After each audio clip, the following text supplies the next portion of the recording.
They put bombs in all the pagers, or at least the pagers that were going to this particular customer, that being Hezbollah, and then remotely detonated them all at the same time.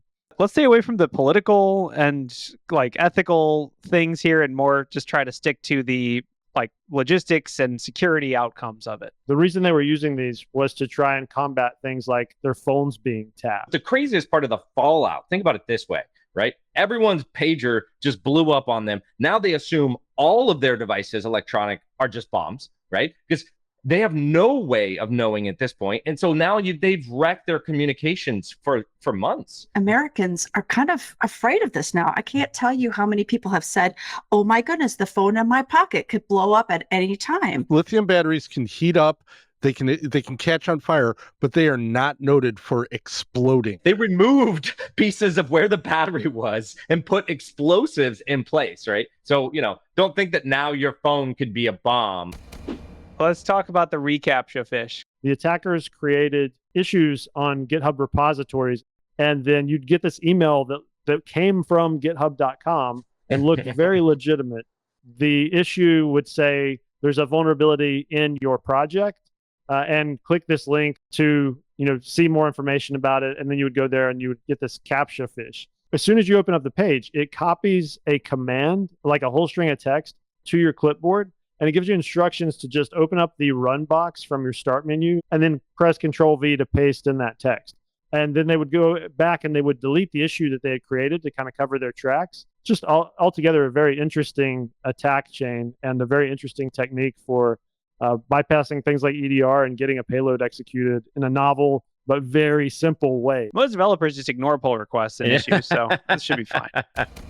So Lazarus Group recently has been targeting developers as well. Basically, they're posing as employees of Capital One, luring developers into job interviews and then telling them they have to download software to do the job interview. They're targeting scenarios where people typically have their guard down, right? Like if you're interviewing for a job, you're going to be like, whatever I have to do to get this job, I'm going to do it. And that's the situation where Lazarus Group is taking advantage here. They set up that sense of urgency and they're really like time boxing them. And making it harder for individuals to recognize that threat. Should we do like a webcast on OPSEC for job seekers? One of the ways that this can be defended against is for companies like Capital One to have that intelligence and be able to smack down those domains that are spun up, misrepresenting the company, and LinkedIn profiles that are misrepresenting the company. Just get on top of the threat intelligence, smack them down. LinkedIn stealing all your data and training their AI bot. What? No, come on. LDR. Oh my gosh. Dude. It's a opt out, so which means you have to go and turn it off. It is in your settings and already turned on. The setting is a little bit hidden. It did take me a second to find it. So you go to LinkedIn, you go to your profile, you go to settings and privacy, and then it's under data privacy. Then it's data for generative AI improvement.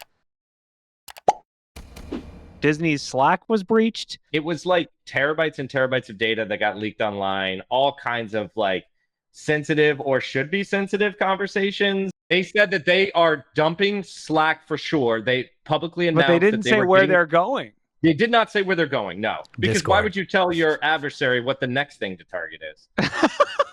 I want to go into the Disney data breach and see all the custom emojis they had in Slack, because I guarantee you, a company with a bunch of illustrators, there had to be some interesting options.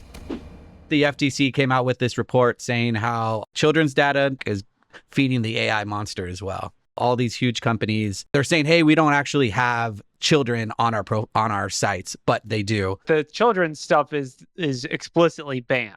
So that's like why they're going after that angle. Like they're allowed to just monitor our data. Kaspersky deleted its AV software from customers' computers across the US and automatically replaced it with UltraAV's antivirus solution. The US government added Kaspersky to the entity list, which is national security concerns. And this is kind of their exit. If you didn't put it on your computer, it's malicious, number one. So that applies to UltraAV. So please nuke that. Also, you don't need a separate AV program. Use common sense in Windows Defender. You'll be fine. Join us for live InfoSec news every Monday at 4:30 p.m. Eastern Time on the Black Hills InfoSec YouTube channel.